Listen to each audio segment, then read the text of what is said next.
Државно-владиниот врв се сретна во кабинетот на шефот на државата. Заседаваше Советот за безбедност, но за разлика од изминатите седници кога се зборуваше за пандемијата, вонредната состојба и изборите, денеска се дебатираше за стратешките набавки во армијата. Советот ги разгледувал проектите и активностите за развој и одржување на капацитетите на одбраната предвидени со долгорочниот план за развој на одбранбените способности 2019-2028 година. Највисока стратегиска цел на Република Северна Македонија како 30-та членка на НАТО е координиран развој и одржување на оперативните способности на одбраната. Опремувањето и модернизацијата на армијата овозможува државата да ги проектира и заштити своите витални национални интереси, а со тоа да ја зајакне својата геополитичка и геостратегиска положба, се вели во соопштението од кабинетот на Пендаровски.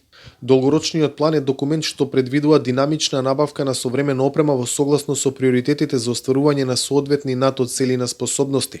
Овој план се базира на стабилно буџетирање на одбраната на подолг период, со постепен раст од 0,2% на годишно ниво до постигнување на 2% од бруто домашниот производ за одбрана.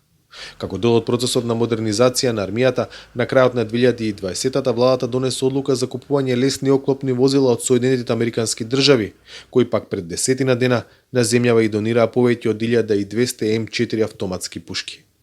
За Гласот на Америка, од Скопје, Владимир Мирчевски.